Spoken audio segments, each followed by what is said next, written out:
8월 2일 토요일 나사렛 사람들의 아침입니다. 오늘 말씀은 에스겔 26장 1절에서 6절까지입니다. 11째 해 어느 달 초하루에 여호와의 말씀이 내게 임하여 이르시되 인자야 두루가 예루살렘에 관하여 이르기를 아하 만민의 문이 깨져서 내게로 돌아왔도다. 그가 황폐하였으니 내가 충만함을 얻으리라 하였도다. 그러므로 주 여호와께서 이같이 말씀하셨느니라. 두루야 내가 너를 대적하여 바다가 그 파도를 굽이치게 함같이 여러 민족들이 와서 너를 치게 하리니 그들이 두루의 성벽을 무너뜨리며 그 망대를 헐 것이요 나도 티끌을 그 위에서 쓸어버려 맨 바위가 되게 하며 바다 가운데에 그물 치는 곳이 되게 하리니 내가 말하였음이라. 주 여호와의 말씀이니라. 그가 이방의 노략거리가 될 것이요 들에 있는 그의 딸들은 칼에 죽으리니 그들이 나를 여호와인 줄을 알리라. 아멘. 타인의 불행을 기뻐하며 그 불행을 자신의 성공을 위한 발판으로 삼는다면 상종하지 말아야 하는 인간 부류에 해당이 됩니다. 오늘 본문 속 두로가 바로 그러합니다. 때는 여호야긴이 바벨론에 사로잡혔던 BC 597년으로부터 11년째 해가 되는 BC 586년, 즉 남유다 예루살렘이 함락되던 어느 달 초하루입니다. 그날 두로에 대한 여호와 하나님의 심판의 말씀이 에스겔에게 임했습니다. 두로는 예루살렘의 처참한 멸망 앞에서 이러한 반응을 보입니다. 아하, 만민의 문이 깨져서 내게로 돌아왔도다. 그가 황폐하였으니 내가 충만함을 얻으리라 라며 기뻐하는 모습을 보였습니다. 여기서 만민의 문이라 함은 부와 권세가 집중되었던 예루살렘에 번영했던 시절을 상기시키는 표현입니다. 이제 예루살렘의 시대가 끝났다는 것이죠. 만민의 문이 깨졌다는 것이 두로에게 있어서 큰 기쁨의 날이 되었다는 것입니다. 예루살렘의 북쪽 해안지대에 자리 잡은 두로는 항해와 해상무역을 통해 상당한 부를 누리던 나라입니다. 다윗과 솔로몬 시대로 거슬러 올라가 보면 두로는 다윗 궁과 또 솔로몬 성전을 건축할 때 백향목, 잣나무 등을 제공했고 목수, 석수와 같은 기술자를 적극 지원하기도 했던 나라로 이스라엘과는 우호적인 동맹국이었습니다.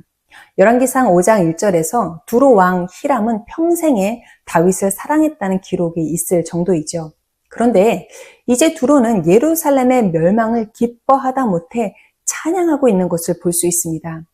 무역으로 인한 경쟁 도시 예루살렘입니다. 그런데 예루살렘이 망하면 두로가 얻게 될 반사 이익이 있었습니다. 부의 독점권에 눈이 먼 것입니다.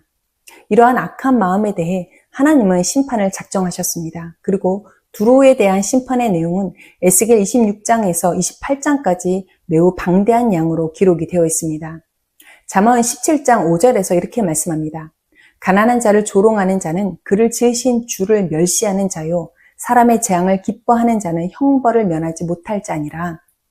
하나님께서는 이 말씀처럼 예루살렘의 파멸을 기뻐한 두로에게 심판을 선언하셨습니다. 그래서 바벨론 왕 누부갓네살을 통해 두로를 칠 것이며 본토의 성벽이 무너지고 먼지가 쓸려 바다에 던져지듯 완전히 파괴될 것을 말씀하셨습니다. 바다를 호령하던 두로, 이 나라가 하루아침에 멸망하는 것을 목도한 주변 나라들 또한 크게 두려워하며 애곡하고 탄식할 것입니다.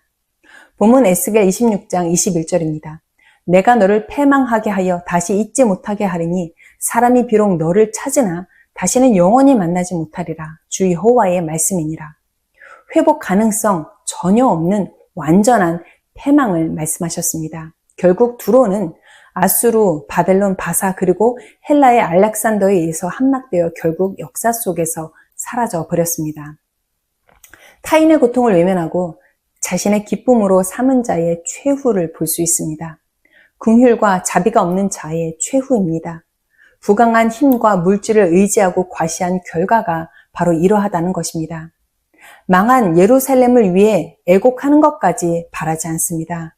차라리 두로는 침묵을 선택했어야 했습니다. 그렇다면 우리는 좀 다를까요?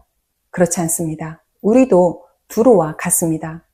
나의 경쟁 상대가 무너지면 좋아하지요. 싫어하는 나라가 망하면 통쾌해합니다. 동종업계에서는 나만 살아남아야 합니다. 심지어 이웃 교회의 분란을 우리 교회의 부흥의 기회로 삼는 경우도 있습니다. 무너진 백화점, 건물 그 잔해 속에 파묻혀 신음하는 사람은 구하지 않고 그곳에서 돈만 주워가는 사람들도 있었습니다. 그렇다면 우리는 두로가 망하는 것처럼 나도 망하게 된다는 것을 알아야 합니다. 두로는 예루살렘의 패망을 통해 여호와 하나님을 두려워하며 자신을 돌아볼 수 있는 기회를 놓쳤습니다. 여호와 하나님을 주인 삼을 수 있는 기회였습니다. 그러나 그 기회를 악한 마음으로 탕진했습니다. 그저 타인의 불행을 기뻐하기만 했습니다.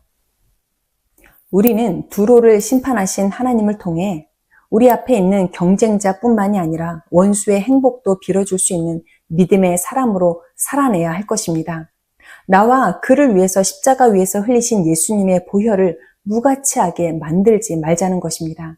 물론 쉽지는 않습니다. 그러나 여러분, 하나님의 뜻과 섭리 앞에 온 마음을 내려놓고 내가 미워하는 그 이웃을 위해 한 번 더 그를 위한 복을 구하십시오. 그리고 나에게 긍휼한 마음을 부어주십사 계속해서 기도하고 구하다 보면 어느 날 이웃의 불행에 대해 내가 더 많이 아파하고 내가 더 많이 통곡함으로 하나님 앞에 나아가는 나의 모습을 발견하게 될 줄로 믿습니다. 두로는 예루살렘의 멸망을 기뻐함으로 망했습니다. 여러분, 우리는 이 사실을 교훈 삼아야 합니다. 우리는 원수의 멸망을 붙잡고 기도하는 사람이 되어야 합니다. 그로 인하여 나도 살고 그도 살리는 인생으로 이 땅을 살아갈 수 있기를 주님의 이름으로 부탁을 드립니다. 기도하겠습니다. 하나님, 이웃의 고통에 동참하지 않으면서 오히려 그것을 기뻐하는 마음이 우리 안에 있었습니다. 때로는 원수의 무너짐을 즐기기도 했습니다. 그러한 우리의 완악한 마음을 용서하여 주옵소서.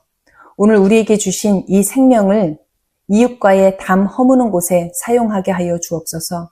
원수를 위해 기도하는 곳에 우리의 힘을 쏟게 하여 주옵소서. 그로 인하여 하나님 안에서 화목을 이루는 복된 날로 살게 하여 주옵소서. 감사드리며 예수님의 이름으로 기도합니다. 아멘.